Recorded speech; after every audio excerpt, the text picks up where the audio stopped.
All right, so today is a rare review day.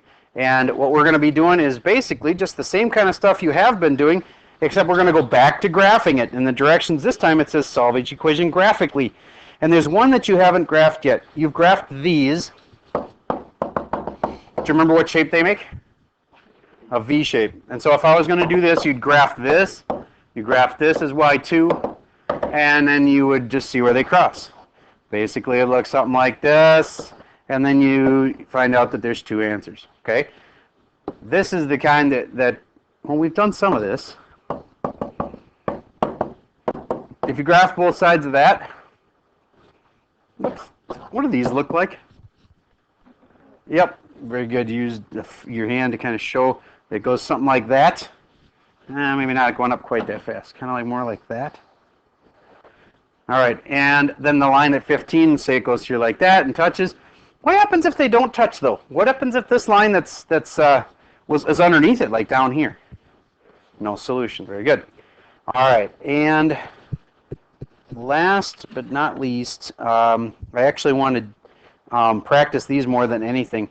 When they say like 6 more than 5 times a number, less 7 is greater than 6. You got to be able to translate words into an equation on your paper. All right, so let's see if you can handle this one. 9 more than a number divided by 2. 9 more than a number divided by 2. Well, obviously you have a 9 more than a number divided by 2. A number divided by 2 makes me think of n for a number. And you can't just make up any number. You have to put an n or an x. A number divided by 2 should be like this. And then I want 9 more than that. Now, since it's add, would it have mattered? Could I put the plus 9 in front? That'd be fine. But that's 9 more than a number divided by 2. How many of you would have had that one right? Good. All right. Here's a harder one. 8 less than 6 times the number squared.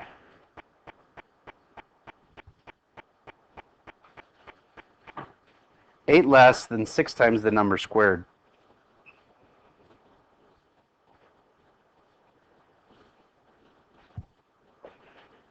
Do you get how sometimes you want to not do the very first thing first? Do you get the 6 times the number squared would be this? And then what's the other part? Yeah, 8 less than, so I go minus 8. Yes?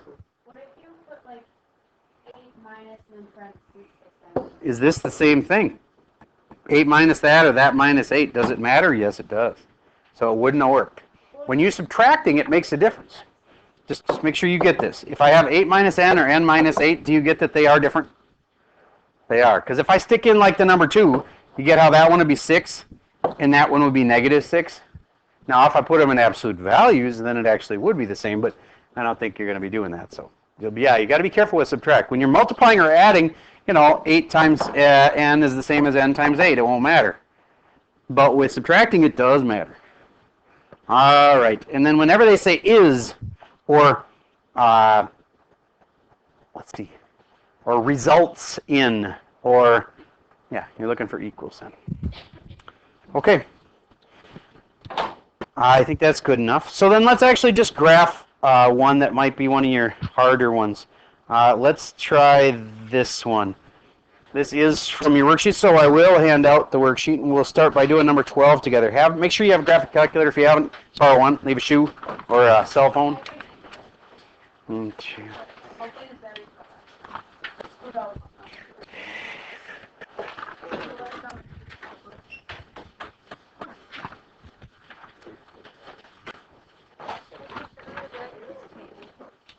Yes, you do. Caught me. That was appreciated.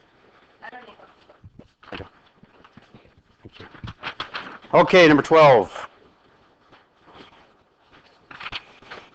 Number 12, square root of 5x plus 1 equals x cubed minus 4. Graph them both. Graph this is y1, graph this is y2. See where they cross. If you can't see where they cross, your calculator can't do the problem. So make sure that you can see it on your window. If you can't see it, you probably just need to zoom out. Zoom out far enough you'll be able to see it. That sometimes is kind of slow though, so you need to know how to change the window if you can't see the two things graphing. All right, I am clearing off my calculator here. There we go. And I should probably move this guy up higher. Ooh.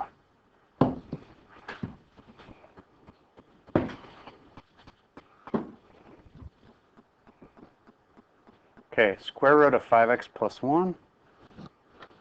Okay, up here. Square root. Where the heck is square root? Well, it's down here on the right. Yeah, up right above the x squared thing. So I'm going to have to hit second to get there. Square root of. And your operating system might be different than mine, but if it says SQRT, it's fine. 5x plus 1.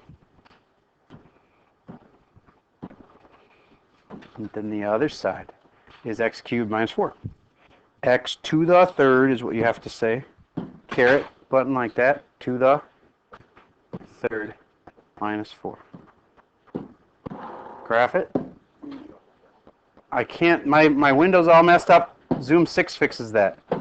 Zoom 6. Now, that's a good point. The directions will say you need a bunch of stuff. All I really care is that you have the sketch and the answer. Those are the two things I'm looking for on that worksheet, is the sketch and the answer.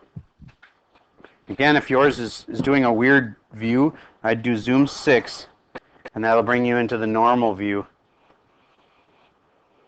Now, tell me, do you see a spot where those cross? Nope. It's kind of a weird graph. Okay, but I think I see a spot where they cross. Do you know how to use the zoom box? Pretty awesome. I'm going to show you how. Everybody get this graph up on your screen and then hit the zoom button. And zoom box is Z box. A zoom box? Oh, do I have something weird with mine? Oh, okay. Hold on. Sorry. I'm going back to look at mine. Ah, you see where mine's messed up? X to the third minus 4. I did it right, kind of. Except when you're up in the exponent and you say x to the third, and then you say minus 4, you have to hit the arrow key to get out of the exponent. So that's a good point. Thank you. So I'm going to say delete that, delete that. I got an arrow over, and now I can get out of that exponent and say minus 4. Thank you. Minus 4. Enter. Okay, now I'm going to hit graph. And now, there we go. Somebody smart. How come there's only one answer? There's supposed to be 3. It does. You can tell it's a triple root. Can't you tell by the just shape of it? It's a triple root. But how come it's only touching once? It's touching right there. There's only one answer because we have one certain kind of answer. Know what it's called? You're on the right track, but we have one real root. One real answer, and the other two answers are called invisible, close, imaginary. Imaginary means that if you solved it, it would be a square root that has a negative underneath if you did it algebraically, like by hand. And so these, on a graph, you can only tell your real roots. So that's all we need you to write down for today is the real ones, like where they actually cross. So I'm going to zoom in on where they cross, although I don't even need to. I can just go right to the next step. I'm going to say second, calculate the intersect, which is number 5. And the first time you had just hit enter because you're on one of the curves. Now it's on the other curve and you hit enter again.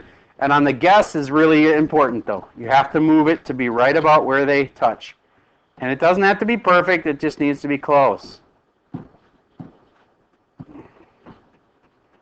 There we go. That's about 1.9. So I hit enter and it'll tell me exactly 1.937. Like that one? Just graph both sides, see where they cross. The best thing for you, that's not no solution, otherwise there wouldn't have been any answer. Okay, yes. So what you just write is that one answer right there, which is 1.93. Just be smart enough to know that there are 2 other roots that are imaginary. It doesn't ask you to identify those. So we're not going to like say, you can say it if you want to be extra smart, you can say plus there's 2 imaginaries. But Don't need to. All you need to do is give the real answers. Okay, this is mostly going to test your graphing calculator skills today. I recommend anytime you have a fraction, like there are some here, like x over 2 minus 4 over 6. If you're trying to put that in the calculator, put in lots of parentheses. Anything that is like this needs parentheses, and then there's a fraction inside my other fraction, and that needs parentheses. If you put in extra parentheses like this for your fractions, it'll help a lot. A single number never needs parentheses, so you don't need to do that. Okay, but if there's two parts to it, put a parenthesis around it. And anytime you have an individual fraction, put a parenthesis around it. So if I was going to put in 2/3 divided by 3/4, I would really rather you say this. It's much less likely that your calculator is going to think you mean, oh, so you're saying, if I don't have these, you're saying I should take 2 divided by 3 divided by 3 divided by 4. You see that would be confusing for the calculator? Whereas if you say 2/3 in parentheses divide by 3/4, that's less confusing for the calculator because it's going to go like this. Oh, you want me to do 2/3, and then you want me to divide that by 3/4. Questions about that? All right, so I want to give you lots of time to work today because we haven't had that too often. And then that is a great chance for you, if you were one of the kids that had a lot of mistakes on your preliminaries, the prerequisites, I mean, if you haven't fixed those yet, use today to do that, because today is such an easy normal day that if you want to ask me questions about why did I get this one wrong, I can't fix it. Those redos were technically due today, but I'm going to give you an extra couple days. So if you haven't already fixed those, use today to do that.